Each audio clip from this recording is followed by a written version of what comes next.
Sabi nila kung mangangarap ka lang din, taasan mo na. Kaya dito tayo ngayon sa Castillo.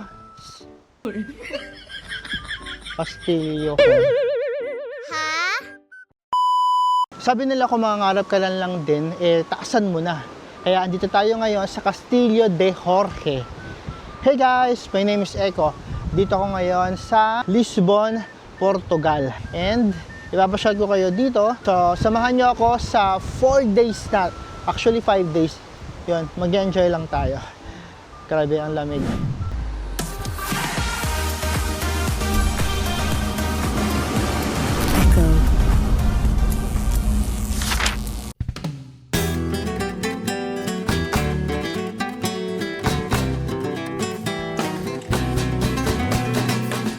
Bata pa lang ako mga karandom, sure na ako na pupunta talaga ako sa Portugal soon. Pero kung paano hindi ko talaga alam.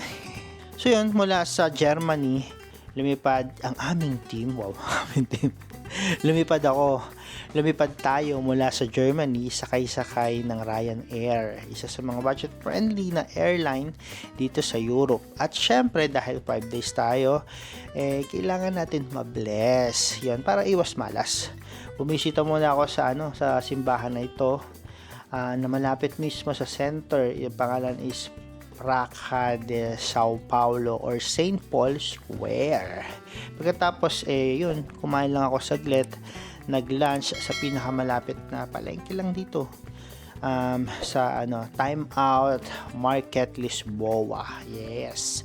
Interesado talaga ako sa culture ng mga city na pinupuntahan ko, kaya isa sa mga gusto kong puntahan ay yung market na para mas makilala ko yung mga tao. So yun, pero yung itong in-order ko, akala ko masarap pero hindi ako masyadong naziyan. Parang feeling ko sayang lang yung pera ko. Pero anyway, pagkain pa din yan. So ito na nga. Ito naman ang Edward the Seventh Park na sobrang taas at overlooking talaga sa city ng Lisboa. Sa araw na ito kasi nag-walking vlog lang tayo para ma-enjoy natin yung buong paligid ng city. At nag-walking lang tayo, nag-film tayo.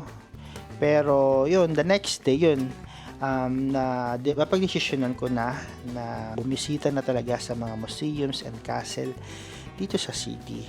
So yun, mula sa apartel natin, sumakay tayo ng bus papunta sa Burol na sobrang lapit lang talaga sa apartel natin. Pataas lang siya kaya hindi naman tayo para mahingalin, 'di ba? So nag-bus tayo papunta doon.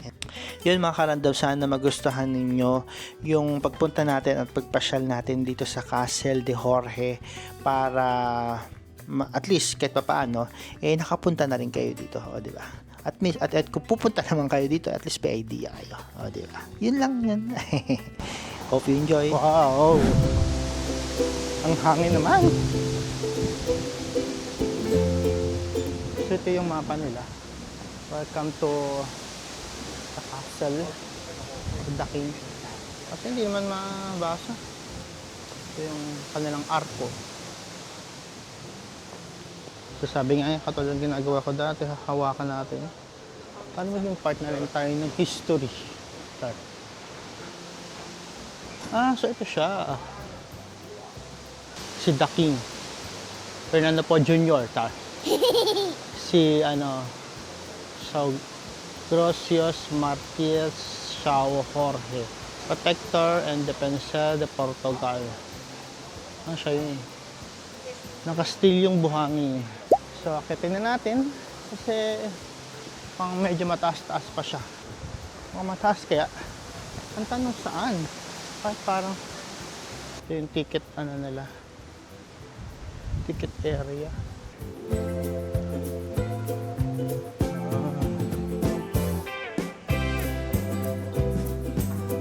So, we have the ticket and the map now. Pwede na tayong pumasok. Okay, may ticket na tayo. Hindi na tayo papaalisin ni Kuya. Na tayo guys.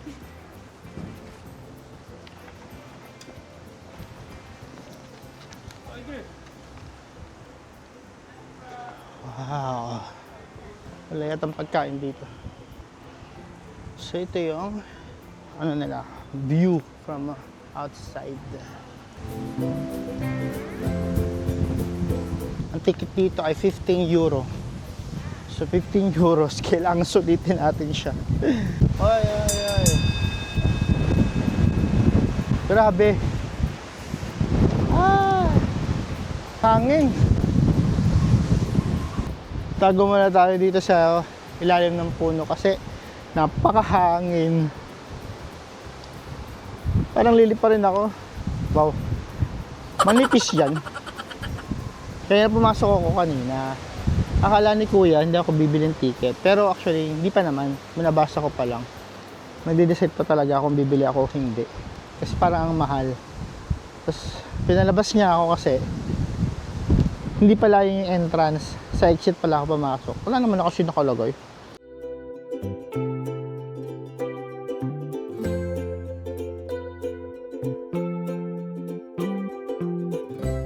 Dating naging kuta tong lugar na to ng iba't ibang mga army dito sa bansa nila.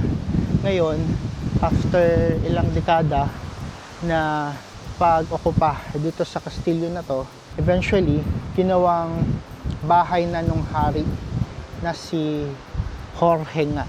After ilang taon, kasi tapos na yung pag-occupied ng mga army dito sa lugar na to. Later, papasukin natin yung lugar kung pinakabahay niya talaga. Hindi ko actually alam kung may museum siya, pero sana meron. Kasi I like museums. Mga ka-random, actually ito lang yung bahay namin. Ay, bahay namin? Bahay taga dito ka. Doon lang yung ano, doon lang medyo banda yung accommodation. Or siguro parang doon lang. Ang dami lang nating inikutan. Tapos, doon yung Arco de Augusta. Diyan tayo namamasyal lagi. Kasi diyan lang yung pinakamalapit na parang center sa atin.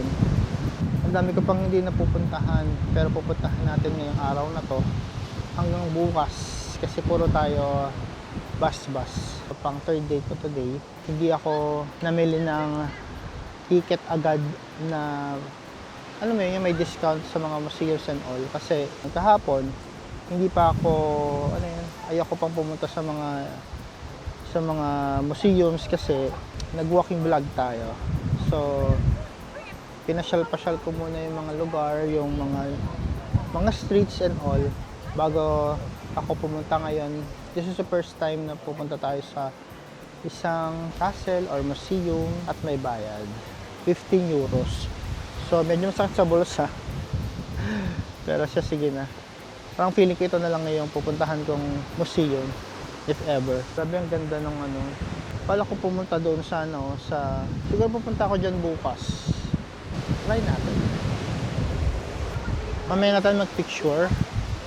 Kasi, ang dami pa naman time. Woo! Ito, hulugan mo siya ng 1 euro and 50 cents. 1 euro or 50 cents. Depende kung gaano kalayo yung Ay, hindi. 1 euro nga. Tama. Para makita mo yung buong paligid na yan. Ay, makita mo. Galing na nga ako doon. Bakit galit ka? So, yan. Daw nagkakamali, oak tree to. Oak tree? Tama ba? I think no need. Hindi na ako pupunta doon sa kabila kasi nakita ko naman na to.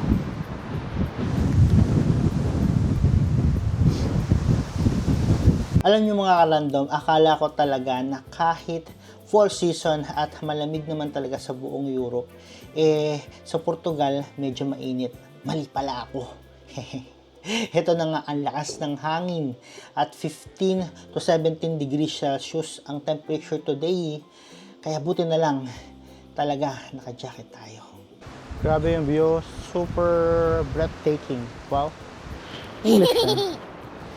Naghahanda na sila ng mga Christmas tree doon.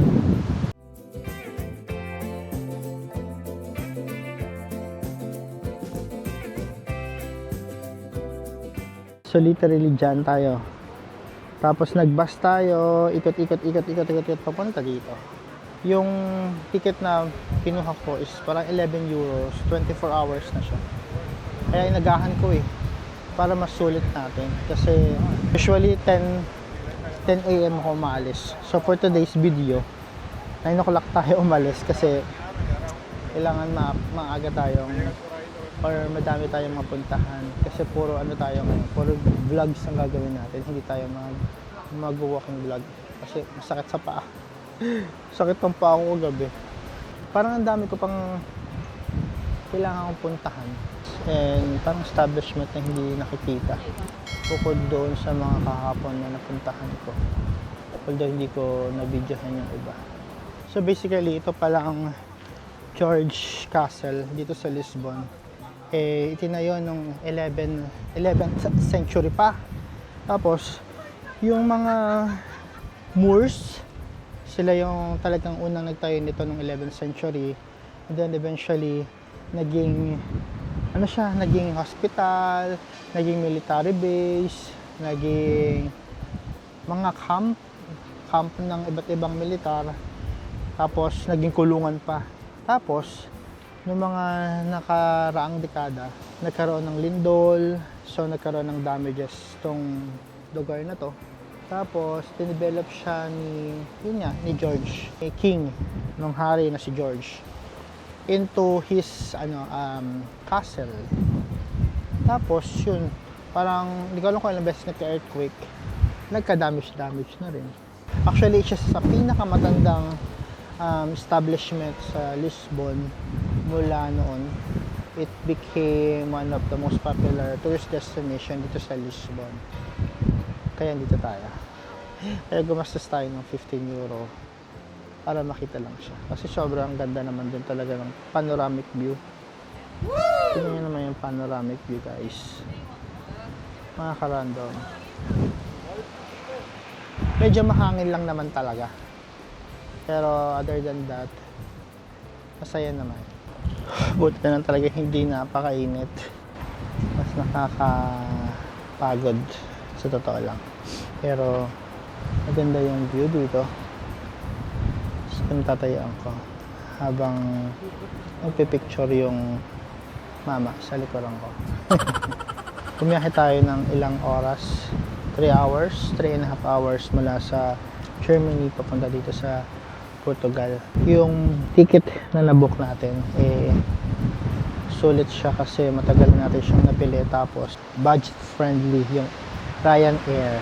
So yun, isa sa mga tips ko nakaka-random kung gusto yung magbiyahe ng mas nakatipid, mag-book kayo ahead of time, and then yun, yung mga Ryanair, Jetstar, sila yung mga budget friendly na mga airline dito sa all over the Europe. Ooh. Ito yung mga mini size bazooka. Mini size yan.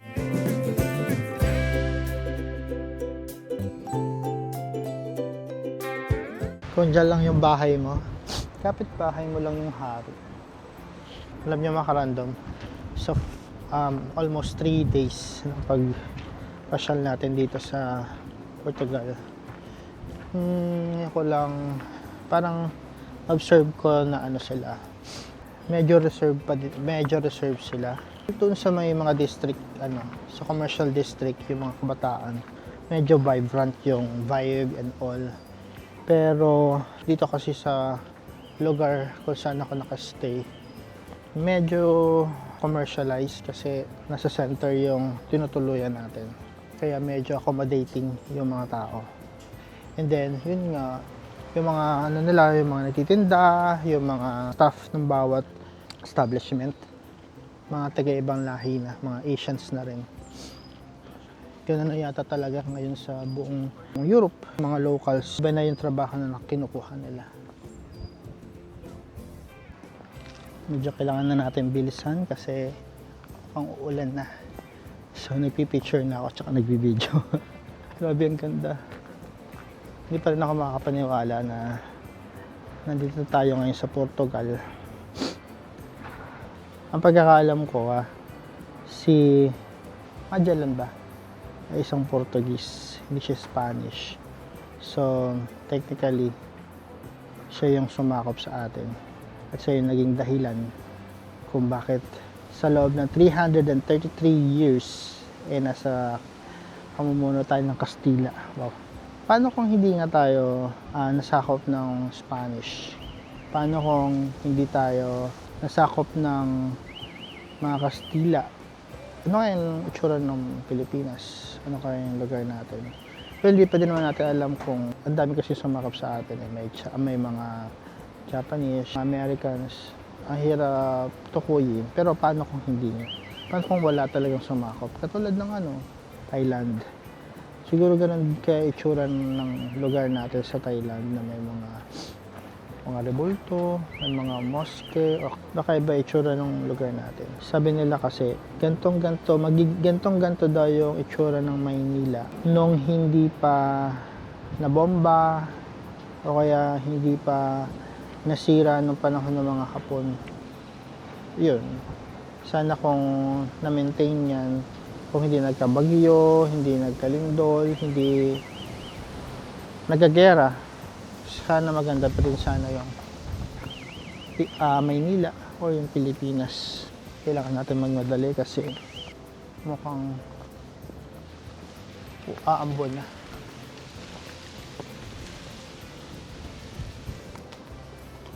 Ay, hanggang dito na lang tayo guys. No access na dito. Sir? Ay, ma'am pala. Ma'am, nasa po ang hari.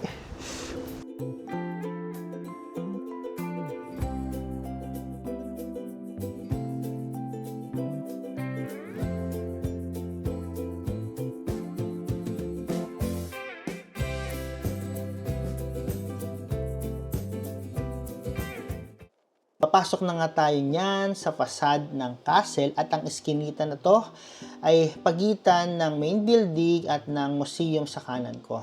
Nakakatawa din kasi may mga alaga din pala sila dito mga hayop tulad ng peacock na nagdadagdag ng ganda sa paligid. Nakaka-relax ba? Ate naman, alam na pupunta kami dito, hindi nagbihis. Daming mga turista ngayon. Ang kukulit ng mga turista. Mga opa. So, diba, ganito yung nakikita natin sa Port Santiago, diba? Museums pala doon. Mamaya. Saan tayo dyan? So, pasok tayo, mga random sa Castillo de Jorge. Castillo Buhangin. Sa Schwerin, isa yun sa pinakamagandang castle dito sa Germany. Pero hindi pa rin ako nakapasok.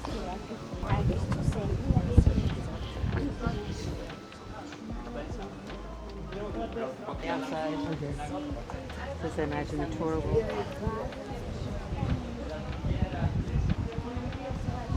Makakuha tayo ng bata. Ito kasi yung ginagawa ko pag pupunta ako sa mga castle sa isang city, kumuha ko ng bato tapos iipon ko siya. Tapos bala ko, ipunin ko siya para lahat ng mga bato na galing sa Germany, na galing sa Europe, Germany and all, sama-sama sila. Welcome sa overlooking Castillo de Jorge.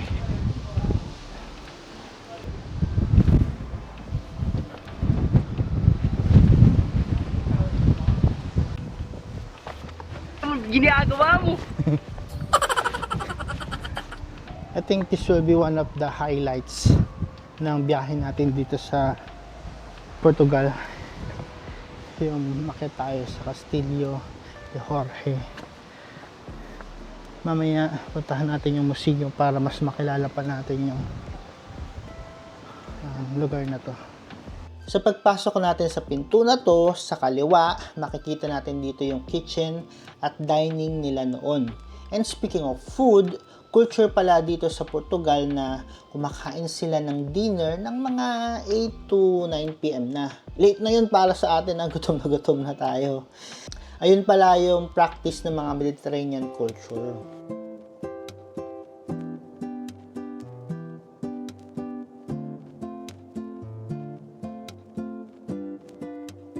Wala rin palang bubong yung castle na to. Talagang ruins lang talaga siya na pwede mong lakarin yung buong paligid.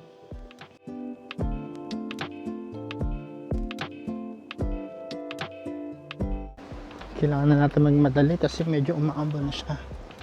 Sayang naman yung pagpunta natin dito kung habonin lang tayo. At hindi natin malilibot lahat. Pero I think I have to go up. And then later, pasok tayo sa museum para hindi maulan. Si Nami tsaka si Tatay hindi na alam kung kaya ba nila to.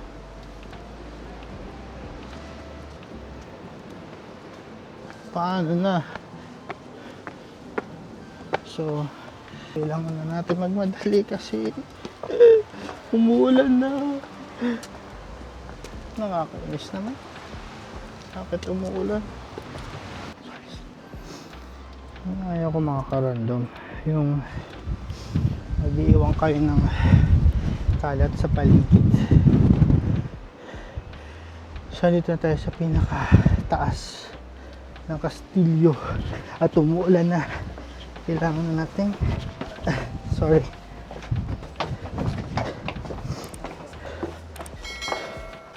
Grabe yung ulan.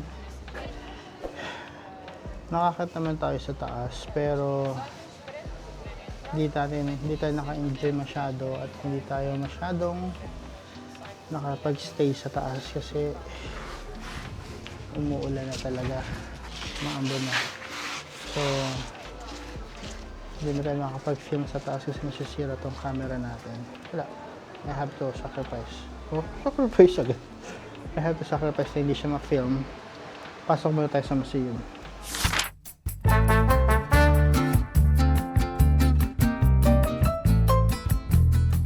Nagpatila lang ako ng konting ulan mga karandom. At eto na nga, nahanap na natin yung museum dito.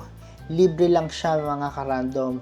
Kasi kung pupunta kayo dito, yung entrance lang na 17 euro para sa adult at mga youth na 13 to 25 is around 8.50 euro. At 14 euro naman para sa mga senior citizen natin dyan ang ating babayaran. Wow!